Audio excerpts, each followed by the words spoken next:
হাতি চলে বাজার তো কুত্তা বুকে হাজার। কুকুরে ঘেউ বসে আমাদের কোনো মাথা ব্যথা নাই দাদা। আমরা মানুষের যাবো, ভোট চাইবো, বক্তব্য রাখবো, ভোট করাবো। দাদা, এই 8 নম্বর ওয়ার্ড সভাপতির বিরুদ্ধেই অভিযোগ উঠেছিল ভোটারদেরকে ভয় দেখানো।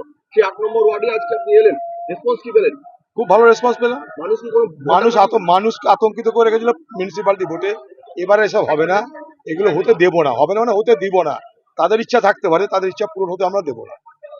দেবো না তো দেবো না। ভোট হবে তো হবে, নির্বিঘ্নে নির্ভয়ে অবাধ নির্বাচন করিয়ে ছাড়বো।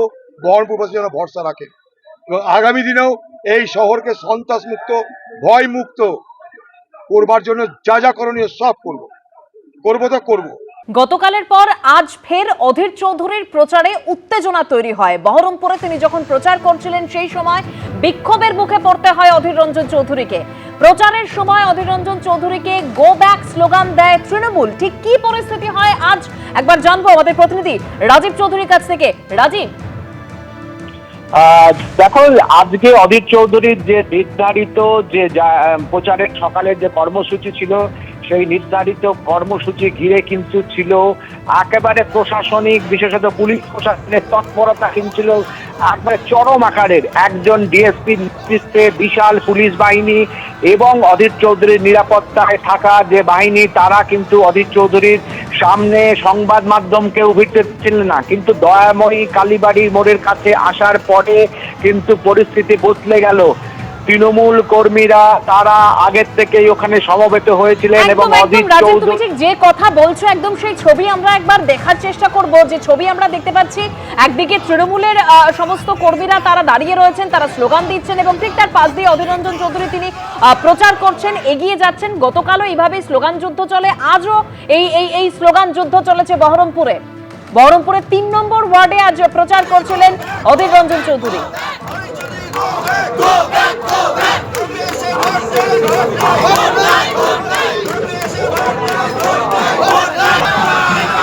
আমাদের প্রতিনিধি রাজীব চৌধুরী রয়েছেন আমাদের সঙ্গে। রাজীব, তুমি যেরকম বলছিলে, একেবারেই যখন ওই দয়াময়ী কালীবাড়ির এখানে যখন চৌধুরীর যে পদযাত্রা সামনে এসে পৌঁছয়, তখন একেবারে তৃণমূল কর্মীরা সোচ্চার হয়ে ওঠেন।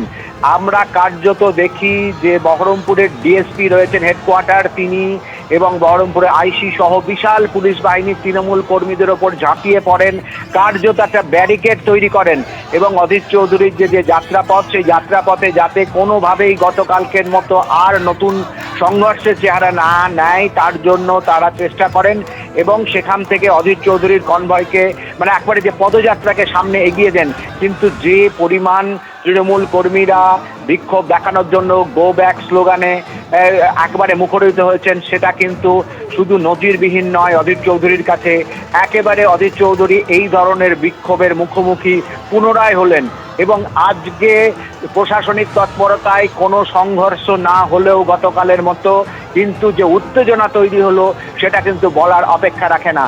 তৃণমূল কর্মীরা সকাল থেকেই তারা এই যাত্রাপথে অধীর চৌধুরী যাবেন সেটা জেনেই কিন্তু সমবেত হয়েছিলেন এবং তারা গো ব্যাক স্লোগান দেন, তারা ধিক্কার দেন, এইভাবে চলেন এবং অধীর চৌধুরী তার যে কনভয় অর্থাৎ তার যে কেন্দ্রীয় নিরাপত্তা বাহিনীর বলয় রয়েছেন, ওয়াই ক্যাটাগরির যে তিনি নিরাপত্তা বেষ্টনী পান কেন্দ্রীয় সরকারের পক্ষ থেকে, ওয়াই ক্যাটাগরির বাইরেও বহরমপুর থানার পুলিশ, একজন ডিএসপির নেতৃত্বে বিশাল পুলিশ বাহিনী তার যে প্রচার কার্য নতুন করে যাতে কোনো বিক্ষোভ না তৈরি হয় তার ব্যবস্থা করেন এবং সামনের দিকে এগিয়ে নিয়ে যান। কিন্তু রাজনৈতিক তাপ উত্তাপ কিন্তু রবিবার সকাল থেকেও বহরমপুরে বাড়তে শুরু করেছে এই ঘটনাকে কেন্দ্র করে। অধীর, তুমি রাজীব চৌধুরী আমাদের প্রতিনিধি রয়েছেন আমাদের সঙ্গে। রাজীব, তুমি সঙ্গে থাকো। অধীর চৌধুরী গতকাল যেভাবে বাধার মুখে পড়েছিলেন, গতকালের পর ফের বিক্ষোভের মুখে পড়লেন অধীর রঞ্জন চৌধুরী। তৃণমূলের বিরুদ্ধে গতকালও অভিযোগ উঠেছিল, তার মিছিল চলাকালীন বাধা দেওয়ার অভিযোগ উঠেছিল এবং যেখানে অধীর চৌধুরী কিন্তু বলেছিলেন যে তৃণমূল যদি রক্তারক্তি করতে চায় তাহলে সেটাই হবে। আজ তিনি 3 নম্বর ওয়ার্ডে প্রচার চালাচ্ছেন এবং দেখুন তার প্রচার শুরুতেই কিন্তু তৃণমূলের কর্মী সমর্থকরা তারা এভাবে জড়ো হয়েছিলেন।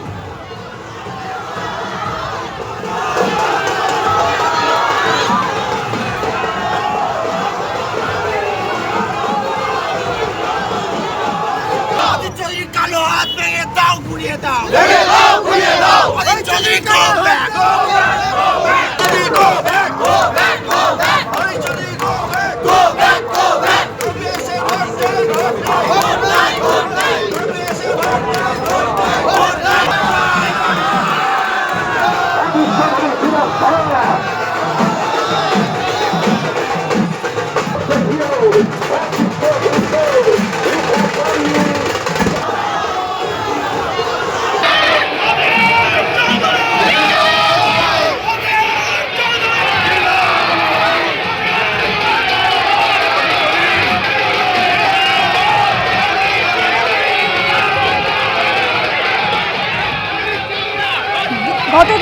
ছবি রেখেছে আপনাদের সামনে। গতকালের পর আজ 3 নম্বর ওয়ার্ডে আজ প্রচার চালাচ্ছেন অধীর চৌধুরী। একেবারে সকাল থেকে তৃণমূল কর্মী সমর্থকরা সেখানে জড়ো হন একেবারে হাতে পতাকা নিয়ে। আর গতকালের ছবি রেখেছি 19 নম্বর ওয়ার্ড, সেখানে অধীর চৌধুরী তিনি প্রচার চলাকালীন কিন্তু একেবারে উত্তেজনা তৈরি হয়, সংঘর্ষের পরিস্থিতি তৈরি হয়। দুদিনের ছবি পাশাপাশি।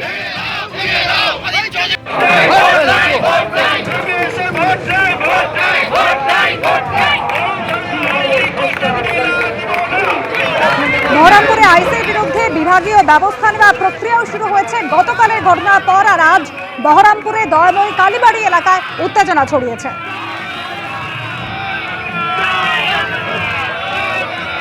বহরমপুরে কংগ্রেস প্রার্থী অধীর চৌধুরীর প্রচারের সময় এভাবেই উত্তেজনা ছড়ালো গতকাল সকালে এবং আজ। রাজীব চৌধুরী আমাদের প্রতিনিধি রয়েছেন আমাদের সঙ্গে। রাজীব, গতকালের পর ফের আজ অধীর চৌধুরী তিনি তৃণমূলের বিক্ষোভের সম্মুখীন হলেন। গতকালের ঘটনার পর বহরমপুরে আইসি, তার বিরুদ্ধেও তো বিভাগীয় ব্যবস্থা নেওয়ার প্রক্রিয়া শুরু হয়েছে। একেবারেই আইসির বিভাগীয় প্রক্রিয়া শুরু হয়েছে, কিন্তু আজকে সকালে ডিএসপি এবং আইসি যেভাবে ঝাঁপিয়ে পড়েছিলেন এবং যেটাকে একেবারে ছবিতে দেখা যাচ্ছে, না হলে আরো বড় অপ্রীতিকর ঘটনার কিন্তু ফের আজকে মুখোমুখি হওয়ার সম্ভাবনা তৈরি হয়েছিল। একবার ডিএসপির নেতৃত্বে বহরমপুর থানার আইসি এবং পুলিশ বাহিনী তারা অধীর চৌধুরীর প্রচার কনভয় ছিল, সে একেবারে প্রচার কনভয়ের তারা সামনে ছিলেন এবং অধীর চৌধুরী হেঁটে যাচ্ছিলেন। এবং তারা যখন এই দেখেন যে তৃণমূল কর্মীরা রাস্তায় দাঁড়িয়ে রয়েছে, বিক্ষোভ করছেন এবং গতকাল মতো পরিস্থিতির তৈরি হওয়ার একেবারে সম্ভাবনা তৈরি হয়েছিল, তখন একটা তৎপরতার সঙ্গে এইটাকে সেই পরিস্থিতি থেকে কোনো ক্রমে কিন্তু আটকে দেন। এবং এই যে ঘটনা, এবং আজ সকাল থেকে আমরা যেটা দেখছি সংবাদ মাধ্যমের প্রতিনিধিরা যখন অধীর চৌধুরীর এই র্যালির ছবি তুলতে যান, তখন তার নিরাপত্তার থাকা ওয়াই ক্যাটাগরির যে নিরাপত্তা রক্ষী ছিলেন তারা অনেক দূরে সরিয়ে দিচ্ছিলেন, ফলে আজকে তারাও আরো বেশি সতর্ক ছিলেন। তার মাঝেই রাস্তার দুপারে যেভাবে তৃণমূল কর্মীরা সমবেত হয়েছিলেন এবং যে সংখ্যায় সমবেত হয়েছিলেন সেটা কিন্তু একেবারে নজিরবিহীন ব্যাপার। এবং তারা যেভাবে গো ব্যাক স্লোগান দিতে শুরু করেছিলেন, এবং রাজনৈতিক মহলের এটাই বক্তব্য যে অধীর চৌধুরী কার্যত একসময়ের বহরমপুর খাস তালুক, এই যে 3 নম্বর বা দয়াময়ী কালীবাড়ি অঞ্চল বা এই অঞ্চলটি একসময়ে কিন্তু অধীর চৌধুরী খাস তালুক ছিল, সেখানে তাকে ফের রোববার সকালের রবিবাসরীয় পদযাত্রায় তাকে ফের গো ব্যাক স্লোগান শুনতে হবে। এটা কিন্তু বহরমপুরের ক্ষেত্রে অধীর চৌধুরীর ক্ষেত্রে একটা নজিরবিহীন দৃষ্টান্ত হয়ে থাকলো। পরপর দুদিন এইভাবে বিক্ষোভের মুখোমুখি পড়লেন অধীর চৌধুরী। সকালবেলায় সকালের যে প্রচার, উনি মূলত সকালে 7:30 থেকে 8টার মধ্যে প্রতিদিন পদযাত্রায় তার একটা নির্দিষ্ট রুটে কিন্তু তিনি পদযাত্রা করে জনসংযোগ করছিলেন বহরমপুরে, এবং দুদিনই কিন্তু একেবারে তৃণমূলের বিক্ষোভের মুখে পড়লেন। আজকে যে জমায়েত ছিল গতকালের জমায়েতের প্রায় কয়েক গুণ বেশি, এবং মহিলারাও সেখানে উপস্থিত ছিলেন। এই যে গো ব্যাক স্লোগান দিতে তারা থাকেন।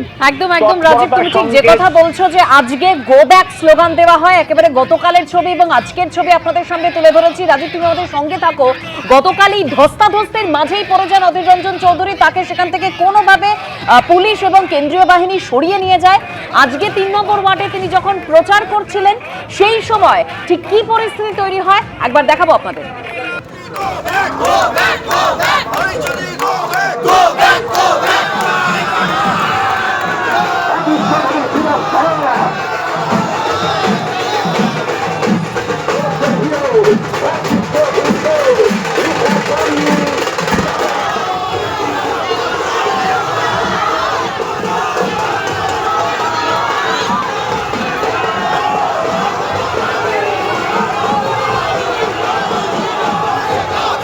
কালো হাত ভেঙে দাও, গুড়িয়ে দাও, Adhir Chowdhury come back। ABP আনন্দ এগিয়ে থাকে, এগিয়ে রাখে।